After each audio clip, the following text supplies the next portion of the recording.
schedule changes, a lot of people have had questions about our cumulative assessments. So, are they basically exams?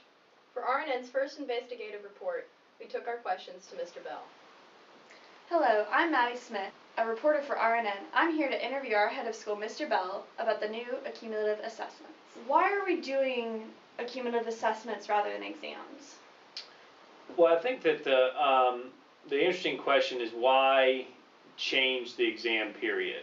And when we went through revising the schedule, one of the things that we realized was that we basically stopped the school year for 6 days to have exams.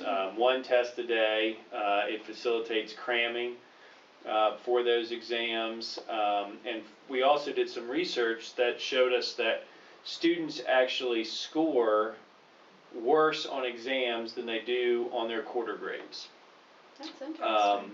And as a result of that, we thought that the idea of making assessments cumulative throughout the course of the semester and perhaps building to and into the semester test, but practicing that skill of information building on itself would be of greater benefit to the students. Okay. So, like, with the stress levels of, exams, usually they're pretty high. Do you think the accumulative review is going to lower the stress level and help students be able to focus more? My hope for the end of the semester is that it is a less stressful time because, for one thing, a cumulative assessment shouldn't be any different than a test in terms of being scheduled within the normal class period with the normal expectations for review and study and preparation for that sort of assessment. At the same time, I hope one of the hopes is that those skills of kind of building on information are something that's been part of the course throughout the entire semester.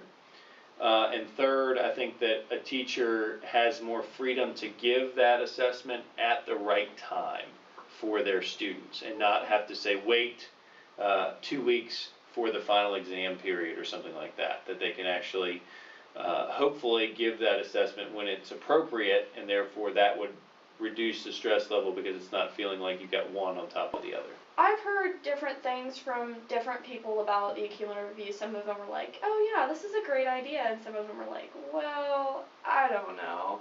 I don't really have time to study because they think it's going to be similar to an exam. Sure. What have you heard from different people, like teachers or students? Well, I haven't heard much specifically, but I will say that in part of the conversation about making a transition like this, both in the middle school and in the upper school, is the fact that, let's be honest, exam periods in a lot of ways are pretty appealing for students.